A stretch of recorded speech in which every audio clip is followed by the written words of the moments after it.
I ran into this piece of footage in looking at some of the video clips. This was not part of the committee's evidence, but just some footage from that day that I think is worth watching. This I had never seen until this week. It's from inside the Senate chamber on January 6th, the belly of the beast as the devil himself walks in. It's the grand entrance of QAnon Shaman. And listen to the dialogue that he and others have with police in the Senate chamber. It's like a comedy sketch. Hey! Fucking hey, man. Glad to see you guys. You guys are fucking patriots. Look at this guy. He's got covered in blood. God bless you. Yes. You good, sir? Do you need medical attention? I'm good, thank you. All right. I got shot in the face. Where are they? I got shot in the face with some kind of plastic bullet. Any chance I could get you guys to the Senate wing? We will. I've been making sure they ain't disrespecting the place. Okay, just want to let you guys know this is like the sacredest place. I know. Just want you guys to know it's like the sacredest. So just treat it, like the sacredest. Oh my God. And reminder, QAnon Shaman got nearly a 4-year prison sentence. 41 months, I think he got. It's more than most rapists. Yeah, it's unreal. And then now they're going after the Proud Boys guy, the leader of the Proud Boys, Enrique Tarrio. He's, in addition to the guy, the Oathbreakers guy that we've talked about, he's the next one. I think he's only the second charged with seditious conspiracy. It's such a bullshit thing. This is, I didn't know very much about it, but this is a almost never used Civil War era law. And the definition of this, it's to conspire against the authority or the legitimacy of the state. And it's kind of a lesser treason, which we also don't do anything about anymore. Like people want to act like Nancy Pelosi isn't treasonous.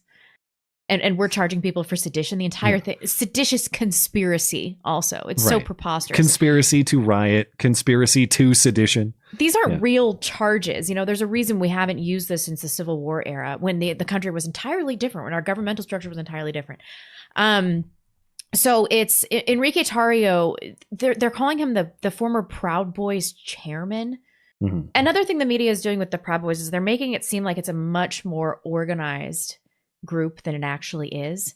Like you don't have to join the Proud Boys. They don't haze you. You don't have initiation rights. You just show up and you're like, I'm a Proud Boy, and they're like, cool. Here's a hat. It's not that much of a thing. Like, what is a Proud Boys chairman? A guy who has a White Claw in his chest rig. I know. I didn't notice that, but I hope he has a tactical pouch just for the White Claw. Just for the White Claw. Yeah. That's a great image. The cigarette and the White Claw. And the White Claw, yeah. And then 4 other people also linked to the group, charged on Monday with seditious conspiracy for what federal prosecutors say was a coordinated attack on the U.S. Capitol to stop Congress from certifying Joe Biden. And the indictment alleges that they conspired to forcibly, that's the key word, forcibly oppose the lawful transfer of presidential power. How? You commit a crime or you don't. Like how many crimes are conspiracy to commit a crime? You must have so much evidence. Did they outline? I haven't looked into this story that much, but what kind of, when you have a conspiracy charge, you've got to have some evidence of the plotting. Did they? Do you? They hardly had any evidence of the plotting with these other people. When they get people on a conspiracy to commit murder or attempted murder or something like that, they always have to do this thing where they put a plant in and get an audio recording saying I'm going to kill this person at this time. And then there has to be an exchange of money or whatever. They're not doing any of this shit. There's no evidence for any of these people. This is clearly bullshit. And the fact that we aren't requiring any of the evidence, he's definitely going to get convicted. There's probably text messages of him telling the Buffalo Man to walk into the Senate chamber and say the F word. That's probably what he did. There's going to be all this, the findings are going to be all this arbitrary stuff. He's going to have text messages saying we have to stop this or something like that doesn't designate a time or a place. Yeah. He's still going to get convicted. He's going to spend a disproportionate amount of time in jail because they're going to throw the book at him. They're going to James Fields this guy. Well, I suppose he'll do well in the white supremacist prison gangs that he is destined for now. So. What is he, Cuban or something? He's Afro-Cuban, yeah.